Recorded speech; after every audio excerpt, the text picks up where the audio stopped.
വഖഫ് ഭേദഗതി ബില്ലുമായി ബന്ധപ്പെട്ട JPC റിപ്പോർട്ടിന് അംഗീകാരം നൽകി രാജ്യസഭ. പ്രതിപക്ഷ ബഹളത്തെ തുടർന്ന് നിർത്തിവെച്ച രാജ്യസഭ വീണ്ടും ചേർന്നു. വിവിധ ആവശ്യങ്ങൾ ഉന്നയിച്ച് പ്രതിപക്ഷ ബഹളത്തെ തുടർന്ന് ലോക്സഭ 2 മണി വരെയും നിർത്തിവെച്ചു. വിവരങ്ങളുമായി ഗൗതം അനന്തനാരായണൻ ചേരുന്നു. ഗൗതം, രാജ്യസഭയിൽ വഖഫ് ഭേദഗതി ബില്ലിന് അംഗീകാരം ലഭിച്ചിരിക്കുന്നു. കൂടുതൽ വിവരങ്ങൾ. വിനോദ്, 11 മണിക്ക് സഭ ചേർന്നപ്പോൾ തന്നെ വഖഫ് ഭേദഗതി ബില്ലുമായി ബന്ധപ്പെട്ടുള്ള JPC റിപ്പോർട്ട് രാജ്യസഭയിൽ വെച്ചു. രാജ്യസഭ ഇതിന് അംഗീകാരം നൽകി. വലിയ പ്രതിപക്ഷ ബഹളത്തിനിടയിലാണ് ഈ നടപടിക്രമങ്ങൾ മുന്നോട്ട് നീങ്ങിയത്. പ്രതിപക്ഷം ബഹളം തുടർന്നതിനെ തുടർന്ന് രാജ്യസഭ 11:20 വരെയും നിർത്തിവെച്ചു. ഇപ്പോൾ വീണ്ടും സഭ ചേർന്നിട്ടുണ്ട്. ബഹളം വെച്ച പ്രതിപക്ഷ അംഗങ്ങളോട് ശാന്തമാകുക എന്ന നിർദ്ദേശം ചെയറിലുണ്ടായിരുന്ന രാജ്യസഭാ ചെയർമാൻ മുന്നോട്ട് വയ്ക്കുന്നുണ്ടായിരുന്നു.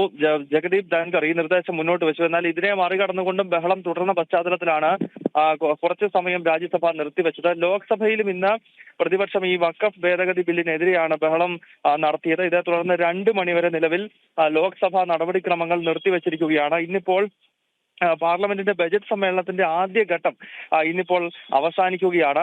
ഈ ദിവസം രാജ്യസഭയിൽ കൂടി ഈ റിപ്പോർട്ട് വെച്ചുകൊണ്ട് വഖഫ് ഭേദഗതി ബിൽ ബജറ്റ് സമ്മേളനത്തിന്റെ 2ാം ഘട്ടത്തിൽ നടപ്പാക്കുമെന്ന കൃത്യമായ സന്ദേശം കേന്ദ്ര സർക്കാർ നൽകുകയാണ്. ഇതിന് മുന്നോടിയായിട്ടാണ് ഇന്നിപ്പോൾ ഈ സമ്മേളനത്തിന്റെ അവസാന ദിവസം രാജ്യസഭയിൽ ഈ JPC റിപ്പോർട്ട് ടേബിൾ ചെയ്തിരിക്കുന്നത്. നേരത്തെ ലോക്സഭയിൽ ഫെബ്രുവരി 1-ാം തീയതി തന്നെ JPC റിപ്പോർട്ട് വെച്ചിരുന്നു. കഴിഞ്ഞ ജനുവരി 27-നാണ് ജോയിന്റ് പാർലമെന്ററി കമ്മിറ്റി ഈ വഖഫ് ഭേദഗതി ബില്ലുമായി ബന്ധപ്പെട്ടുള്ള JPC റിപ്പോർട്ടിന് അംഗീകാരം നൽകിയത്. എന്തായാലും ഇപ്പോൾ പാർലമെന്റിന്റെ ഇരു സഭകളിലും ഈ റിപ്പോർട്ട് ടേബിൾ ചെയ്ത് അംഗീകരിച്ചിരിക്കുകയാണ്. അങ്ങനെയെങ്കിൽ അടുത്ത പാർലമെന്റ് സമ്മേളനത്തിൽ ബജറ്റ് സമ്മേളനത്തിന്റെ 2ാം ഘട്ടത്തിൽ ഈ സുപ്രധാനമായ ബില്ല് ഒരിക്കൽ കൂടി ലോക്സഭയുടെയും രാജ്യസഭയുടെയും പരിഗണനയിലേക്ക് എത്തും. വിനോദ്, വളരെ സുപ്രധാനമായ ഒരു വിവരങ്ങളാണ് പാർലമെന്റിൽ നിന്നും പുറത്തു വരുന്നത്. JPC ഭേദഗതി റിപ്പോർട്ട്, ജോയിന്റ് പാർലമെന്ററി കമ്മിറ്റിയുടെ ഭേദഗതി റിപ്പോർട്ട് പാർലമെന്റിൽ, അതായത് രാജ്യസഭയിൽ അംഗീകാരം നേടിയിരിക്കുന്നു. ലോക്സഭയിൽ നേരത്തെ ഇതിന് അംഗീകാരം ലഭിച്ചതാണ്. അപ്പോൾ അടുത്ത സമ്മേളനത്തിൽ വഖഫ് ഭേദഗതി ബിൽ പാസ്സാകുമെന്നുള്ള കാര്യത്തിൽ ഉറപ്പാണ്. ഗൗതം, അങ്ങനെയാകുമ്പോൾ അടുത്ത സമ്മേളനത്തിൽ വഖഫ് ഭേദഗതി ബിൽ പാസ്സാകുന്ന സാഹചര്യം രാജ്യത്ത് ഇപ്പോൾ നിലവിലുള്ള അനിശ്ചിതത്വമുണ്ട്.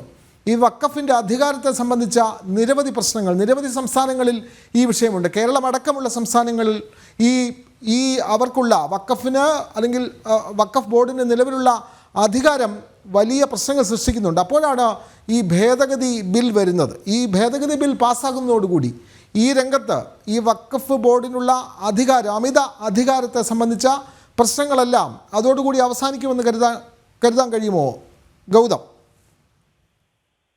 വിനോദെ, ഈ വഖഫ് നടത്തുന്ന അധിനിവേശങ്ങളെ പൂർണ്ണമായി തന്നെ ചെറുക്കുക എന്ന ലക്ഷ്യത്തോടു കൂടിയാണ് കേന്ദ്ര സർക്കാർ ഇത്തരത്തിലൊരു സുപ്രധാനമായ ബില്ല് കൊണ്ടുവരുന്നത്. ആദ്യഘട്ടത്തിൽ പാർലമെന്റിൽ ഈ ബില്ല് അവതരിപ്പിക്കുമ്പോൾ പ്രതിപക്ഷം വലിയ ബഹളം വെച്ചിരുന്നു. അതിനാലാണ് ജോയിന്റ് പാർലമെന്ററി കമ്മിറ്റി ഇത് അന്വേഷിക്കട്ടെ എന്ന നിലപാടിലേക്ക് കേന്ദ്ര സർക്കാർ എത്തിയത്. കഴിഞ്ഞ 6 മാസം ലോക്സഭാ MP ജഗദംബിക പാലിന്റെ നേതൃത്വത്തിൽ പ്രതിപക്ഷം കൂടി ഉൾപ്പെടുന്ന ജോയിന്റ് പാർലമെന്ററി കമ്മിറ്റി വഖഫ് വിഷയം കൃത്യമായി തന്നെ പഠിച്ചു. അദ്ദേഹം എല്ലായിടത്തും നേരിട്ട് സിറ്റിംഗ് നടത്തുകയും കാര്യങ്ങൾ പഠിക്കുകയും ചെയ്തു. അതിലൂടെ ജോയിന്റ് പാർലമെന്ററി കമ്മിറ്റിക്ക് മനസ്സിലായത് വഖഫിന്റെ വലിയ തോതിലുള്ള അധിനിവേശം ഭാരതത്തിന്റെ വിവിധ ഭാഗങ്ങളിൽ, അത് കേരളം മുതൽ കശ്മീർ വരെയും ഗുജറാത്ത് മുതൽ നോർത്ത് ഈസ്റ്റ് വരെയും ഇത്തരത്തിൽ ഈ വഖഫ് വലിയ അധിനിവേശം നടത്തിയിട്ടുണ്ട് എന്ന് JPCക്ക് മനസ്സിലായി. ഈ ഒരു സാഹചര്യത്തിലാണ് ഈ വഖഫ് ഭേദഗതി ബില്ലിന് ജോയിന്റ് പാർലമെന്ററി കമ്മിറ്റി കഴിഞ്ഞ മാസം അംഗീകാരം നൽകിയത്. ഈ സാഹചര്യത്തിൽ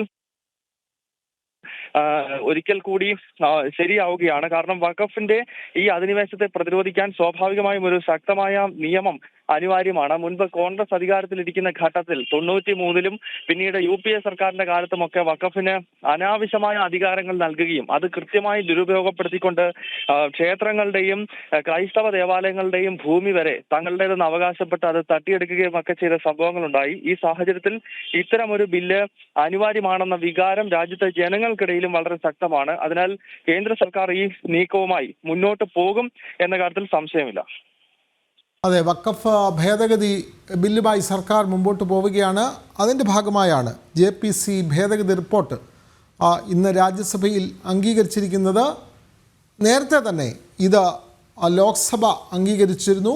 അതേ തുടർന്നാണ് രാജ്യസഭ JPC ഭേദഗതി റിപ്പോർട്ട് അംഗീകരിച്ചിട്ടുള്ളത്. എന്തായാലും രാജ്യസഭയിൽ നിന്നുള്ള തത്സമയ ദൃശ്യങ്ങളിലേക്ക്. Honorable leader of the opposition can be heard in rapt attention. Please take your seat. I will allow everyone to express views. This is the house for debate, dialogue, discussion, deliberation. Everyone take seat. And let me remind this house, when Srimati Sonia Gandhi made her address, I ensured there was pin drop silence. I want pin drop silence when leader of the opposition speaks, and I equally want pin drop silence when any member speaks. That's the only way we conduct ourselves.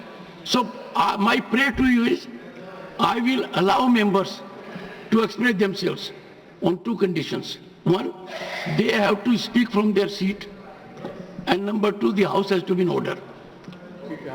I hope the house is with me on this point. Now please listen to leader of the opposition in rapt attention. Leader of the opposition. Sir धन्यवाद. आपने जो सलाह हमको दी ठीक है, हम उसको मानते हैं, लेकिन यही तरीका अगर उधर वाले भी मान गए तो मैं समझता हूं नड्डा साहब अपने मेंबर्स को